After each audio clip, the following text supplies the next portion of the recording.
So I am super happy to have with me today Rich Sippos from Extenteam, who's going to be the happy responder of all my many questions I have today. Welcome, Rich. Thank you so much for joining me. Yeah, thanks for having me on the show. I'm really excited to talk with you today. Well, it's my pleasure to have you. So the first question I ask of everybody that comes on the show is, how did you get into this crazy business in the first place? What brought you into vacation rentals? Yeah, so my wife and I moved to Park City, Utah just after the Olympics that were there in early 2003. So it was at a point in Park City where things were changing pretty rapidly at that moment. We moved for the climate, for the mountains, for the skiing, left our positions and came to Utah. And I came as a software consultant. So I was a software consultant for the previous, I think, 8 years. Then I became vice president of the homeowners board that we were building a house in. And I had heard so many complaints about local companies not taking care of the homes, not taking care of the reservations correctly. And I thought to myself, if I don't try to do this, I'm going to regret it for the rest of my life. So back in 2004, created a small business plan and officially launched in 2005. The rest was kind of history after that. I ended up purchasing a cleaning company and growing that quite large too. So I've been in the industry for about 20 years. So you were managing properties? Yeah, we had about 80 properties under management, both service related and rentals, about half and half. And then the company was acquired in 2014. I love to hear from people who were there before Airbnb. There was life before Airbnb. There was life before Expedia. Definitely. I remember them calling me and thinking like, who is this? I don't know who this is whatsoever. Yeah, things have changed. I know. I remember talking to Matt Landau back in 2013 or 14, and it's a podcast episode I like to keep completely under wraps. I don't share the number of it because it's that one episode that he and I were talking about this new company called Airbnb and saying it will never last. But of course it did. But anyway, so now what's your role now? Yeah, so with Extenteam, after the company had started, I'd met Ari a couple of years back, almost 3 years ago now, at a conference, or maybe actually it was just a little over 2 years ago. And I started to be kind of the first true full-time sales person with Extenteam. I had a lot of connections in the industry. Things took off very quickly. And then I quickly moved into head of sales last spring. When we started to restructure the company, we became an EOS company. And then, things have really blossomed from there. That's interesting. I'm hearing EOS from everyone I speak to at the moment. It's this real buzzword. I'm reading the books. I've had traction in my library for a long time, but, out it comes. So I'm reading all the books and, now I can understand why it's become such a buzzword. So you haven't said what Extenteam actually does. So normally I'd leave this to the end, but it's so relevant to what we're talking about. Let's kick it off at the beginning. Yeah, for sure. We're a staffing as a service company. So we really provide an option for any size company, whether it's a shared service where we're doing 24/7 coverage for their guest services and reservations, or full-time team members that are exclusive to their company handling remote positions, really anything that can be done remotely within the business. And so we consult with the property management companies and some other vendors in the space too, and find a solution for them that fits and craft that for them and hopefully have them as a lifetime customer. Yeah, this is great. I mean, I also said in the introduction that we, as a company, my company also started in 2004, went to 2020, well, last year, 22. Gosh, time is moving on. We went to 2022 before we sold. But from around 2010, we were completely remote. We worked from home at the start, and then I didn't want to go back to an office ever again. I was working in my basement, but once we had 5 staff coming into the basement, that was it. I was not. I had to get them out, but I wasn't going to go into an office. So we began we rolled out a work from home plan, and that was the way it went until I sold the business. It is still, everybody still works from their home, which is probably why they have kept the employees who've been there for 15, 10, 5, 7 years. Amazing. Yeah, that's the way Yeah, to go. absolutely. Okay, so now we've got the background in place. I want to talk about this whole concept of remote working and hiring remote workers, because I've had plenty of experience of doing this, and very few of those experiences have been super positive. We've gone about a lot the wrong way, and that's, a lot of these things I want to explore, because I know if I was doing this all over again, I'd be doing it differently. So I'm going to be pulling on your experience to figure out how I would do it again. Great. If I was doing it again. So let's kick off with, the word that's been in our vocabulary for so long now, and that's pandemic. What was the biggest issue that property managers have had in staffing since the pandemic reduced its impact? Because I think a lot of companies laid people off, and of course went into the work from home way of life, which of course was absolutely no transition for us at all. Sure. But for the most it was. So what have companies faced let's say in the last year, 18 months or so? Yeah, I mean, labor costs have just skyrocketed in every single market throughout the United States, and some quite a bit more than others. But finding those highly qualified hires locally has become next to impossible, really. And when companies are trying to go through that process and having such a hard time, or taking them very long to find the right person, and then finding the right person, and then having them leave 2 weeks later, causes the amount of frustration to have them think outside of the box. And some companies that haven't thought about remote work before are now starting to think that way, which I think the pandemic has really changed that, because you can get highly qualified people if you look outside of your local area. And especially in our case, when we look globally to find that talent, we're finding it in quite a few places. So I think that's been the biggest thing, is the labor costs, but also just the ability to find someone locally that has the experience, that actually wants to work, and that would be affordable for the company to hire. Yes, exactly. And it's interesting. I think we should touch on this. We're talking about remote workers, and I guess 10, 15 years ago, they were virtual assistants, and it was just somebody you went through one of the online recruitment sites, where maybe now it's Upwork. I can't remember what the different names were over the past, because they seem to change their names all the time. New companies coming on all the time as well, right?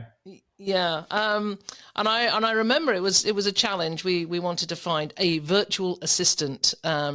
Eventually, we went to a company like yours, I guess, but that was way back 10 years ago, and found what we were calling then a virtual assistant, and she became a very loyal and hardworking and valuable member of the team over the 10 years, and she's still with them. Yeah, that's fantastic. It is, but we, as I said, we did make a lot of mistakes. So there is an issue in staffing, and I want to go back a bit more to the beginning, when somebody's out there looking to hire for the first time. And usually when they're hiring for the first time, they perhaps don't want somebody full-time. They want somebody part-time. So how does a manager know when it's the right time for the first hire? Yeah, that's a great question. I think it changes for different types of managers.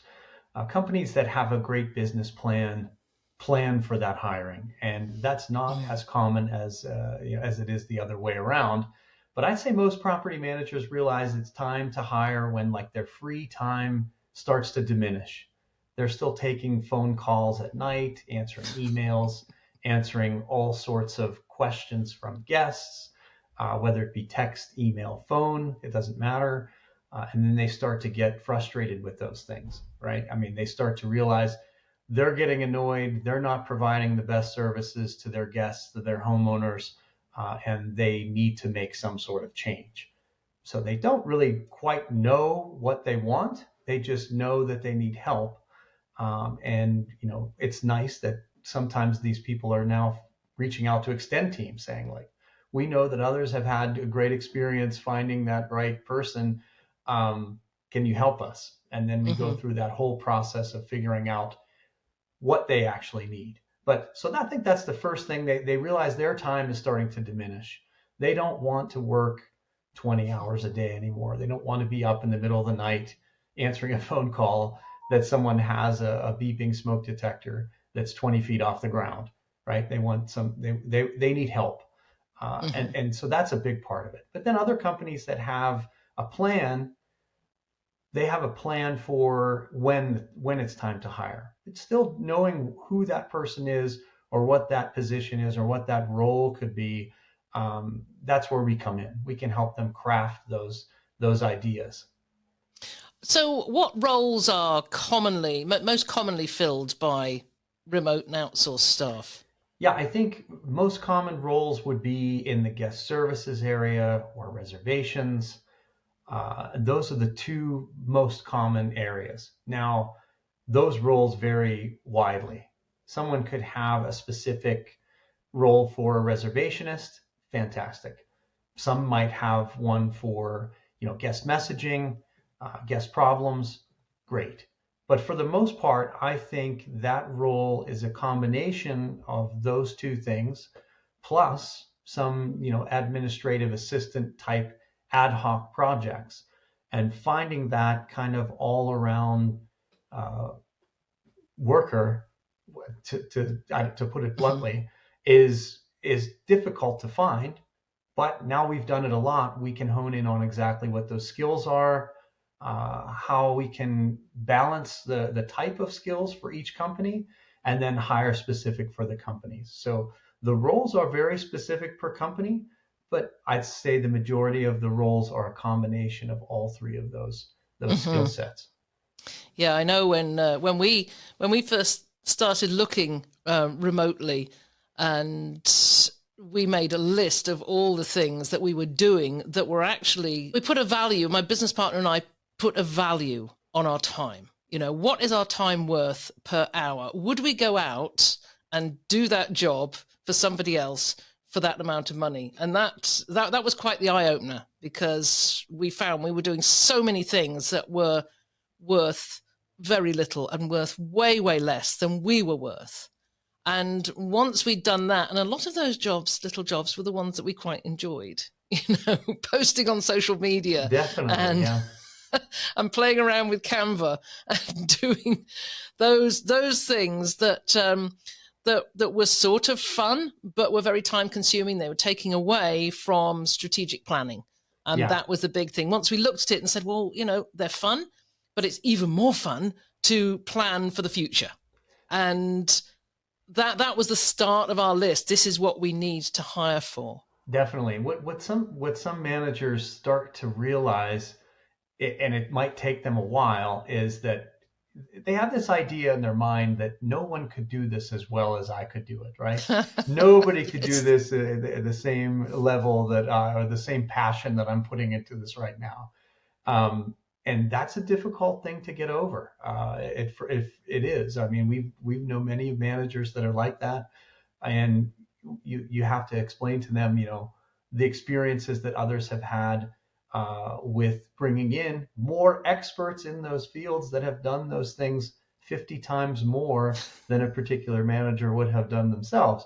And then once you can, build that trust with them, they understand, like, okay, maybe I'm not the most perfect person for that spot, but it sometimes takes a bit of convincing. But once they have that great experience, then things really start to push forward for them, and they can hone in on the skills that are most important to the company, growing mhm. the company, and that to see that happen is amazing. Yeah, well, you said something that really resonated with me. You probably saw me smile at it when you said, a manager will think no one can do these things better Yeah. than I can. And the other thing was, I don't have time to train someone to do the things that I do quite easily. Little bits of data entry. And I thought, I don't have time to train somebody to do this. It's so simple. And I think that's a common obstacle, I guess, as well. Great point, because I think when we have some initial discussions with property managers, most of them don't have a training plan in place. And what's great about hiring someone remotely and someone that's in that position day in and day out, doing those same things over and over, they can help develop the training process, right? So, Mm-hmm. yes, you might not have that perfect training process right from the beginning, but you can have that remote worker train for that and develop the training process. Like, that's a huge part of hiring that next person too. When someone else is needed for a different shift or a slightly different position, but still need to learn, A, B, and C from the company, and that's going to be the same for every employee that comes on. Amazing, and they can help develop that. And we've seen that with a lot of our partners. Yeah. Okay. So what's the first step? Let's say somebody's listening to this and they think, okay, the time has come. I've got to get somebody in. What is the first step for them? Yeah, I think the first step, especially for those types of companies, is to take a look internally, not only what they're doing, that they not only are annoyed with, but as a repetitive task that can be put off to somebody else. Start to create a list like you did, and then also speak with their staff, understanding their staff on the ground, any of the maintenance personnel or housekeepers or anyone else that's working, say, as an inspector, or things that they can do that can also be taken off their plate so that they can focus on what's best for the company and best for them in their position to be the expert at that. Uh, Taking that list and starting with that list, I think that is absolutely the first step. Most people don't do that. They get to the point of, okay, now I'm frustrated. What do I do now? And that's fine, because we understand and we've done this before. We'll help them create that list, go through that list, figure out what those tasks are, and then also get them an idea of developing some sort of training process for the next person that's coming on. Even if they start it from a very high level, they can at least get moving on it and then get started as the person is hired. Those two things are the biggest things to start with. And then once, I mean, this is what I did when we found Hannah 10 years ago, and we'd had a couple of failed attempts at doing it ourselves. I'm just not very good at interviews because I go on gut feeling, speak to somebody, oh, she looks nice. I'm the sort of person who, when I'm looking for a realtor, I look at all the pictures in on the websites, and I'll go for the one that looks nicest and looks friendliest. So I was going for, this is a nice chatty person. I'll do a 10-minute interview, and yes, you've got the job. And that failed us more than once, more than once. So we ultimately went with a company that actually helped us find the right, that they had us write a job description first of all. Now, is the job description different from this vague list? I'm assuming it is. Yeah, absolutely. So the biggest thing that we tell each partner that we're working with is we'll help you craft the job description. If you don't have an exact one that you really want to use, we'll help you craft that job description. And it comes from the list. It comes from a discussion with the staff to understand what they're looking for as well.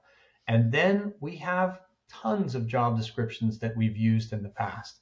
We think about the exact type of role that they're looking for. If it's a mixture of multiple things, most likely we've created a job description that's similar to that. We can take a start from one of the ones that we already have, add in a lot of the nuances of that particular company, whether it's technology or skill set or type of person for that matter, and then put that together very specific for that job, and then we hire for that position. And that also includes a schedule. So figuring out a schedule is very important, because if a company is looking to hire someone for Thursday, Friday, Saturday, Sunday, we need to understand those hours. The people that are applying for the position need to understand those hours, because we want somebody that's willing to work those hours, able to work those hours. They know up front what that schedule is, and we can hire for the right people right at the beginning. Yeah, exactly. And that's how we found somebody who was that enabled us to have emails answered right the way through the night. Nobody ever went really very long without getting an email answered, because our remote worker was in the Philippines, still is, and was able to, 12, 14 hours, I think, difference, was able to deal with all that through the night. And then we either had early morning meetings or late night meetings for them. So that worked really, really well. But that was really important. Also to know cultural differences. I'd love to have this discussion on cultural differences, and I'm not sure if it fits in here, but let's go for it. Because you're hiring for the company culture as well as hiring for skills. So company culture is very different from somebody else's culture in another country. How does that all tie in? Yeah, amazing question. So we also use Predictive Index in our hiring process. So talking with the staff that our team members are going to be working with, having them take the Predictive Index, having the candidates take the Predictive Index that we are hiring. It's so important to have a close match when you are hiring someone for a small company, especially, right? You're only dealing with one or two people. It's a very tight group. It's a very small group. Communication is essential. So we want to make sure that first hire that we have is going to match well with the staff that they're talking to. And we found that to be the key so many times over and over and over. So Predictive Index has helped us a lot. Culture, yeah, definitely. When you talk about culture in the US relative to Canada, relative to the Philippines or Mexico, there's differences in each one for sure. We found amazing talent in both Mexico and the Philippines that is, customer facing skills are excellent. Empathy with guests is, off the charts, and just understanding the hospitality world and having a hospitable culture, it has been great for both of those areas. So let's put this in perspective here, because sometimes I see on Facebook groups and people are saying, I heard from VRBO or I heard from Airbnb, and it was obviously somebody from another country. They know nothing about our culture and what happens here. How does that set apart from the person you hire for an individual company? Give me a bit of an example, and then I can dive into it a little bit further. Yeah, so you're saying that that they have this great empathy and customer focused and hospitality focus. Yet we hear on Facebook groups and people are talking about the remote workers who are working for the OTAs that perhaps do not have those skills. So what's the difference? Good point. Yeah, we find people that have 5-star hotel experience in both the Philippines and in Mexico in customer-facing roles that deal with customers face-to-face in the past, deal with customers over the phone or via email, that have that experience in those high-end hotels and in other high-end property management companies as well. Those are the people that we're finding that fit well with our company and with our partners. They have that on the ground experience of being in front of a guest that might be upset, or having a guest with a problem and then figuring out how to fix it. having that real experience in that high-end world has been amazing for us. So your predictive index, what's it actually looking for? Because I've heard of this. I'm not absolutely sure what it's testing for. Yeah, so predictive index tests for a multitude of things. Really, the way that you work in the workforce, the way that you perceive yourself, comes out to be a particular value, and that shows well with sales positions or someone who is in a spot of being in front of a customer is going to be completely different. Then you have the people like our founder who would show up as a maverick who is really the leader and the visionary of a company. So we find out a lot of things from those tests. If we find somebody that in a sales position that's a persuader, let's say, that's my predictive index. I think I'm just naturally a persuader. I don't try to be, but if I believe in what I'm talking about, I think that's much easier. So yeah, testing those types of things of how you perceive yourself, how others perceive you, or how you're perceived in a position, and that's what it's looking for. So there's others out there like Culture Index, DISC, Myers-Briggs, of course. Myers-Briggs has been around for all very similar, right? decades. Using DISC test for sales organizations was a common thing to do even 10 years ago. So yeah. Mm-hmm. So there are plenty out there. Let's move on to, okay, we've selected the people we're going to talk to. How do you then interview them? Is there any tips you can give on interviewing and not going my route, which was, oh, you look quite nice. And sometimes that works for you, but a lot of times it does not. And the first time it does not, then you really have to hone in on your interview skills. I think hiring from a different country, the first thing that people think about is what is their capabilities with the English language, right? Written, verbal. That's a huge part of what we're looking for too. It's always a prerequisite that candidates have excellent verbal and written English skills. Some may need to know, more than others, or some may need to have a more minimal accent for certain companies than others. All of this can be put into our interview process, into our job description. So first and foremost, I think that's a prerequisite. But then as we go through the process, we have a full recruitment team and a full HR team that handles all of our interviewing. And like anything else, it's trial and error as to what works and then how you hone in on that process. And I can't say exactly how we're interviewing people because I'm not there for any of those, most of those interviews, but they know exactly what they're looking for in the types of people that we've placed that have been the most successful. So repeating those processes from being the most successful, that's what we're doing on a daily basis and learning from those. But yeah, so I can't tell you all the tips and things that we're using.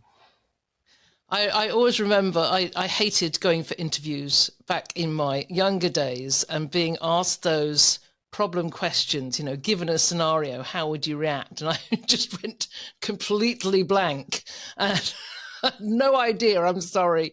But I still sort of managed to get the job. So yeah, some interview questions, have to be putting people on the spot to make them uncomfortable in a situation and see how they react.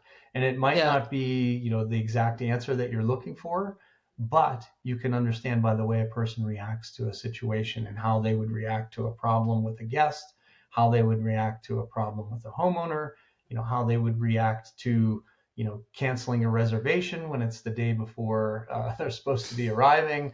All of those tough, difficult problems. You can get a lot from a person by asking them completely off the wall question that they might not know about and how they would problem solve through the question. So.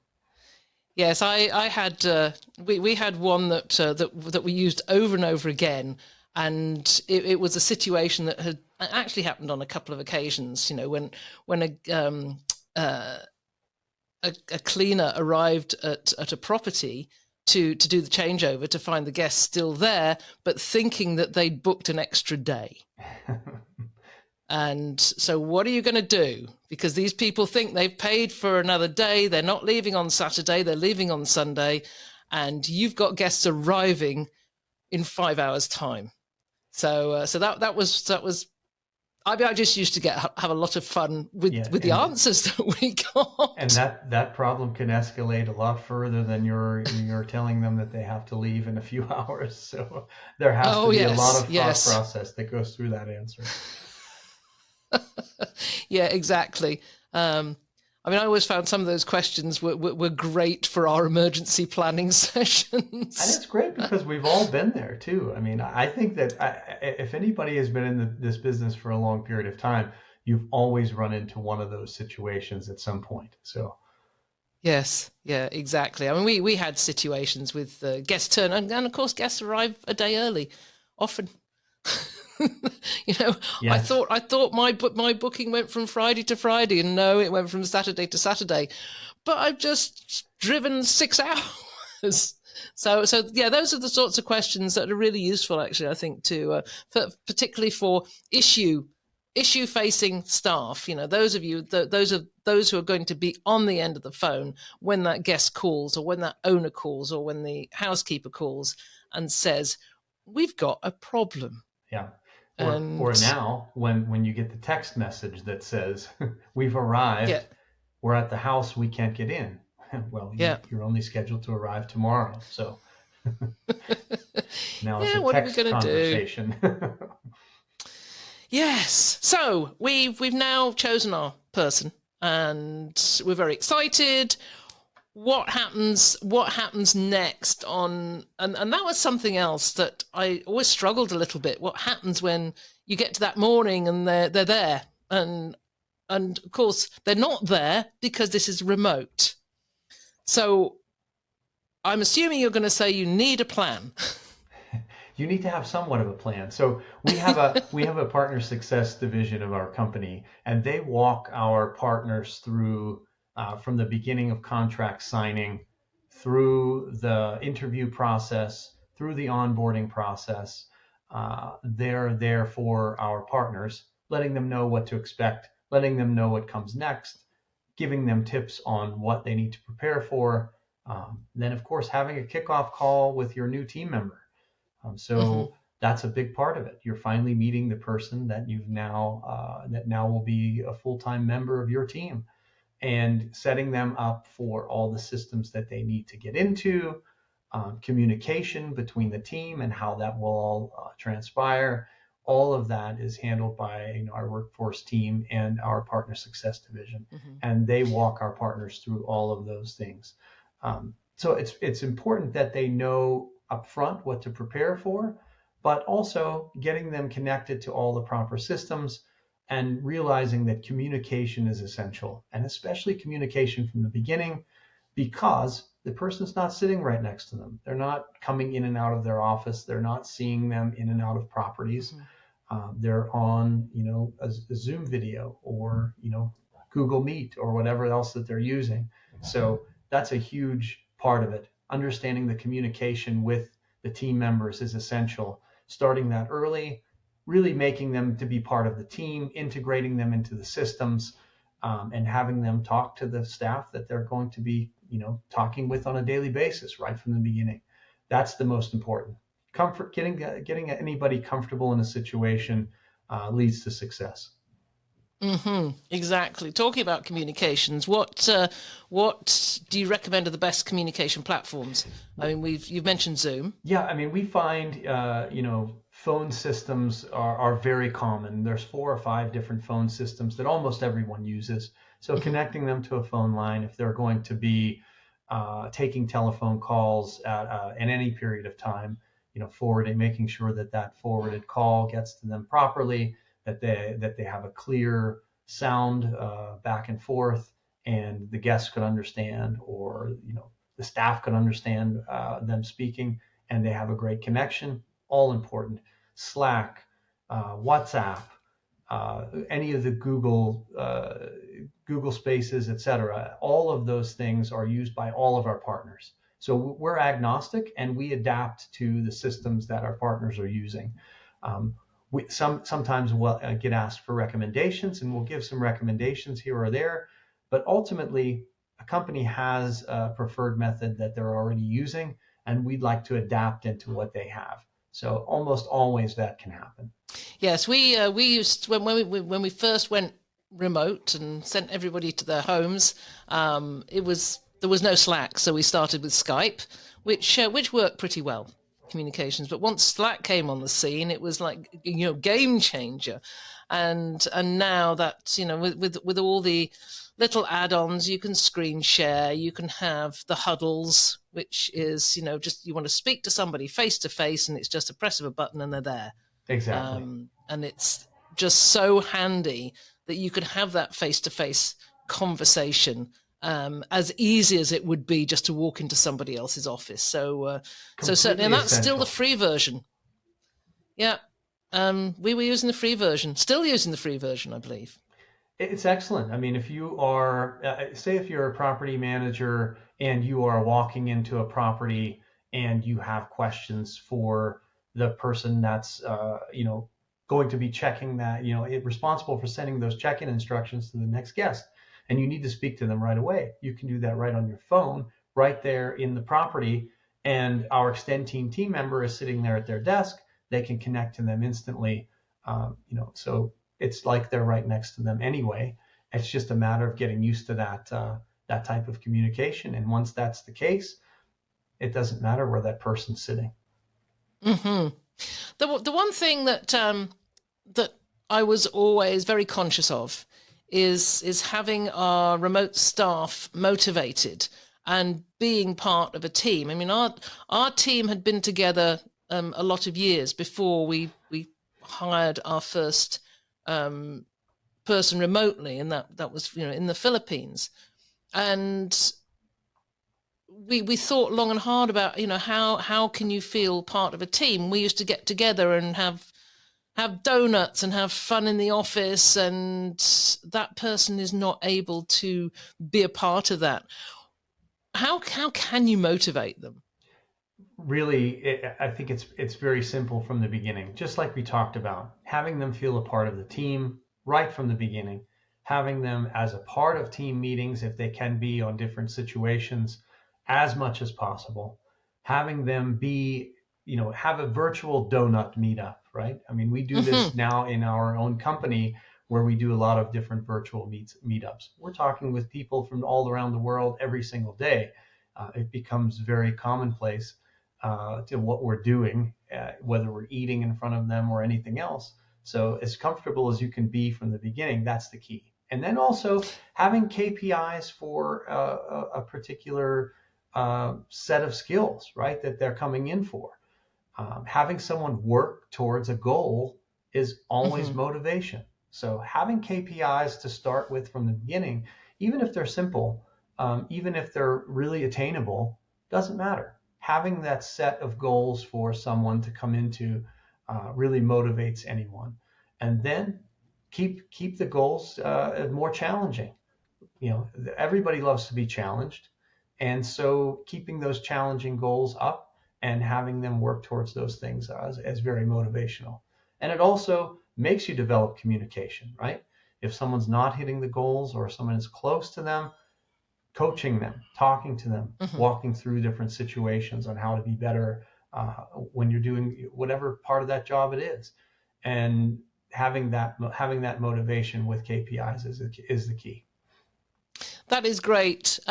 Rich, this has all been incredibly useful. And I hope that anybody out there who is thinking now that this is the time that you've taken something away from this and you can take a next step now. But if they wanted to get in touch with you, just give us a little. You did at the beginning, a little bit more background on Extenteam and the process that somebody would go through if they decided, no, I don't want to do this by myself. I don't want to make the mistakes. Right. So the first thing is we would figure out what product fits best for them, right? If it's a small company and they have 10 units and they're just getting started and they really need help with 24/7 coverage, we have a product for that. It's called Tailwind. 24/7 coverage for guest services, for reservations. We can take care of them as they grow their business. Then they can grow into our main product, which is full-time team members for exclusively for property management companies. So once we would come up with the proper job description and schedule, uh, we would start to place that job ad immediately as soon as the contract is signed. And then it takes about 2 weeks for us to go through all of the interview process for the majority of our positions that we're hiring for. And at the end of those 2 week period, they would have a kickoff call with their new team member. And then we would expect them to start with training with their company shortly after that. Ultimately, the process takes about 3 weeks time, and they have somebody in front of them ready to go. Now, with specialized positions like revenue management, marketing coordination, outbound sales, those might take a little bit longer. We get the partner involved in the final interview process for those types of positions because it's a very personal choice when it comes down to Hmm. something very specific. And we want that choice to be made by our partners. We help them through the end of that process, and then that takes a bit more time. That probably takes another week or two. So about 4 to 5 weeks when it comes to hiring something very specific like a revenue management position. That is great. Sounds like you have, a product to fit just about everybody's needs. And I will make sure that the information on Extenteam is in the show notes so that you can go in there and check them out. Go and check the website out, and perhaps get in touch with Rich and explore your needs. Yeah, So thank amazing. you. We're at many of the shows, of course. We'll definitely be at Verma International. So if we're not at a show, you can reach us definitely directly through our website or through me. We'd be more than happy to talk through any sort of staffing needs with you. That is great. Thanks so much, Rich, for joining me. It's been an absolute pleasure talking with you. Yeah, thanks for having me again, and good to see you.